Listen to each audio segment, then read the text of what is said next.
ہندوؤں کو یہاں آزادی ہے، کرسچن کو آزادی ہے، لیکن نہیں، تمہارے اوپر جبریہ قانون نافذ رہے گا، مسلم فیملی لاز آرڈیننس، چاہے وہ تمہارے جو حکم ہے شریعت کا تمہارے نزدیک اس کے خلاف ہو۔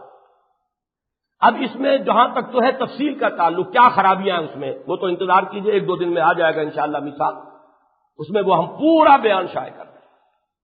یہ تو ایک تاریخی دستاویز ہے، اس کا بھی ثبوت ہے کہ علماء کتنے متفق ہو سکتے ہیں، جیسے کہ وہ انہوں نے 22 اصول دے دیے تھے دستوری، اور حجت قائم کر دی تھی اس قوم کے اوپر کہ علماء متحد ہیں اسلامی دستور کے ایشوز کے اوپر۔ اسی طریقے سے اس معاملے میں بھی یہ تمام شیعہ، سنی، حنفی، اہل حدیث، بریلوی، دیوبندی اور جماعت اسلامی سب کے سب متفق تھے اس پر۔ تو وہ تو تفصیلاً آپ وہاں پڑھیے گا، لیکن ایک مثال میں دے رہا ہوں۔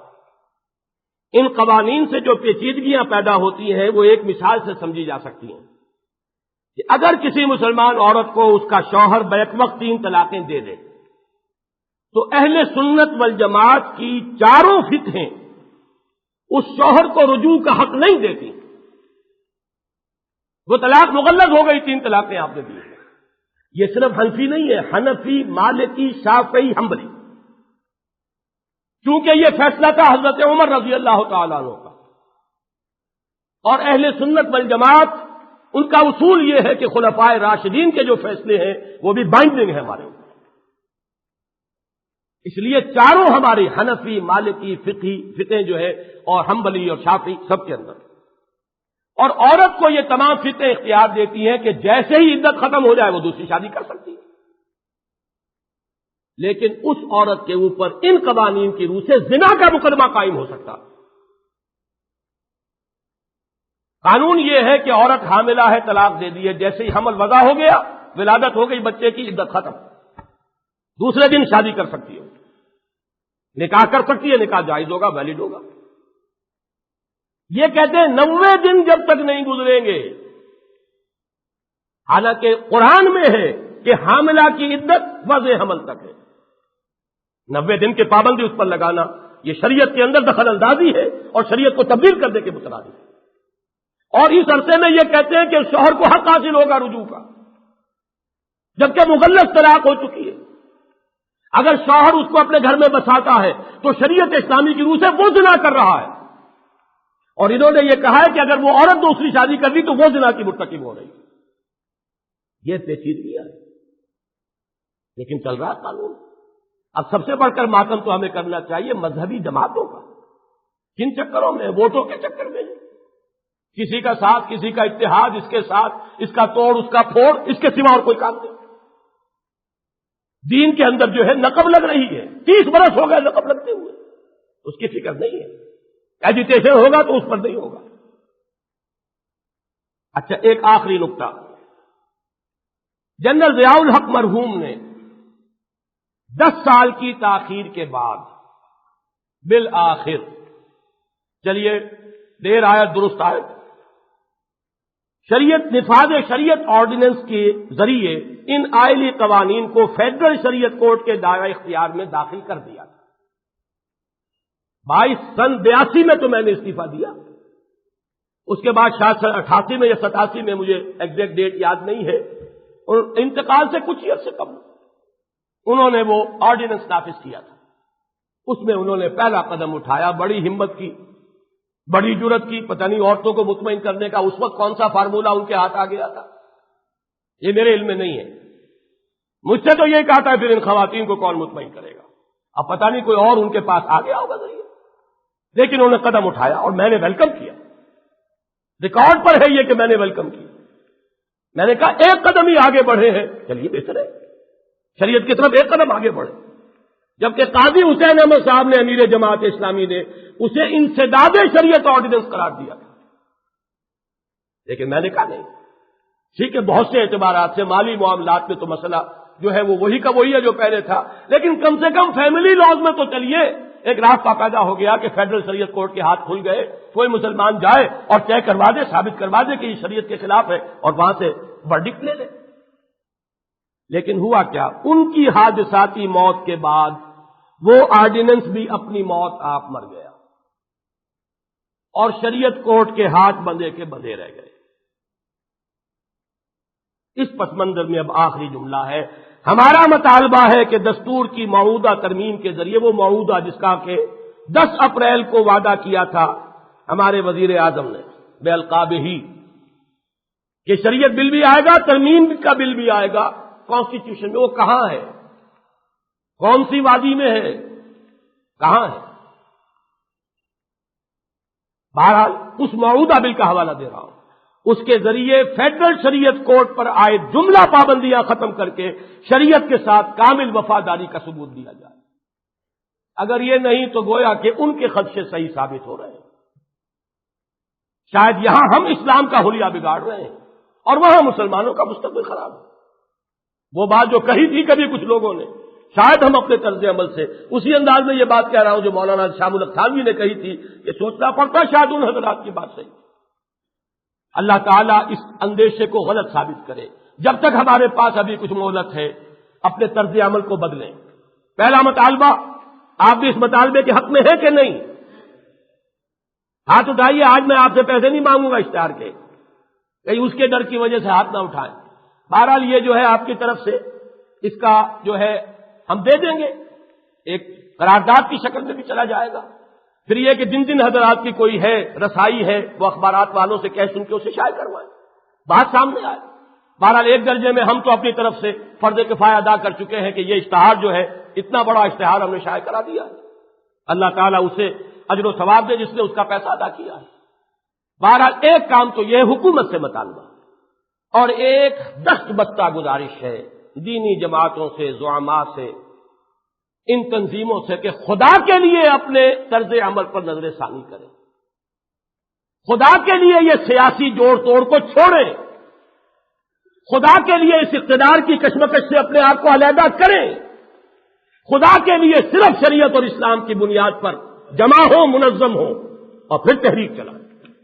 ہمیں کچھ نہیں چاہیے، نہ حکومت چاہیے، نہ سینیٹری چاہیے، نہ کوئی پارلیمنٹ کی سیٹ چاہیے، کچھ نہیں چاہیے، ہمیں شریعت چاہیے، ورنہ یہ کہ پوری قوم کا مستقبل جو ہے برباد ہونے کا اندیشہ، عذاب بہت شدید آئے گا پھر، اس لیے کہ ایک شخص جو ہے وہ دھڑلے سے کہے کہ ہمارا ملک اسلام کے لیے بنا، اور پھر وہاں یہ حشر ہو رہا، یہ تو گویا کہ سینہ زوری ہے اللہ کے خلاف، اللہ کی شریعت کا استہزاء ہے۔ اس اعتبار سے اس کے لیے جو بھی وقت ہمیں مل رہا ہے اسے غنیمت سمجھنا چاہیے۔ مولانا زاہد الراشدی صاحب ہیں، ایک جمعیت علماء اسلام کے اہم آدمی ہیں، ان کا ایک استفتاء اخبارات میں شائع ہوا تھا۔ 100 انہوں نے علماء کرام کو، مفتیان اعظام کو ایک استفتاء ارسال کیا کہ یہ جو شریعت بل ہے، نام نہاد شریعت بل، اس میں یہ طے کیا گیا ہے کہ شریعت بالا ترین قانون ہوگا بشرطے کہ ہمارا موجودہ نظام اس سے متاثر نہ ہو۔ تو فتویٰ انہوں نے مانگا ہے، کیا کہتے ہیں مفتیان شرع متین کہ یہ مشروط اسلام جائز ہے؟ ظاہر بات ہے ہر شخص کرے گا جائز نہیں ہے۔ مجھے یہ توقع نہیں تھی کہ وہ استفتاء مجھے بھی بھیجیں گے، میں کہاں کا مفتی، میں نہ عارف، نہ مجدد، نہ محدث، نہ فقیہ، میں تو کچھ بھی نہیں۔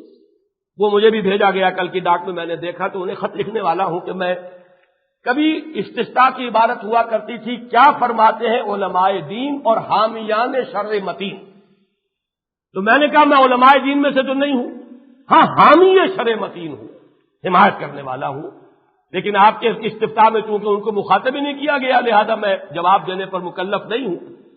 البتہ یہ ان سے بھی عرض کروں گا، خدا کے لیے سوچئے، آپ بھی تو اسی آئی جی آئی کا حصہ تھے، کوئی سیٹ ملی ہے تو اسی لیے ملی ہے، صرف بائیکاٹ کر دینا جو ہے اسمبلی کا وہ تو کوئی نہیں ہے، وہ تو جان بچانے والی بات ہے، لوگوں کو دھوکہ دینے والی بات ہے۔ آئی جی آئی کو چھوڑیے، سیٹیں جو ہے اپنی قربان کیجئے، میدان میں آئیے، استفتاء کر کے آپ نے شائع کر دیا، اس سے کیا ہوگا؟ اتنے بڑے بڑے مفتی حضرات جن کا میں نے نام آپ کو سنا دیا ہے، ویسے متفق علیہ لیڈر تو آج موجود بھی نہیں ہے۔ مفتی جعفر حسین مجتہد چوٹی کے مجتہد تھے، ان کے بعد کا کوئی ایسا اہل تشیع کے اندر نہیں آیا جو اتنا معتمد علیہ ہو ان کا۔ حافظ کفایت حسین سب سے چوٹی کے رہے یہاں پر ذاکر، وہ بھی موجود۔ مولانا مودودی کے کینڈے کا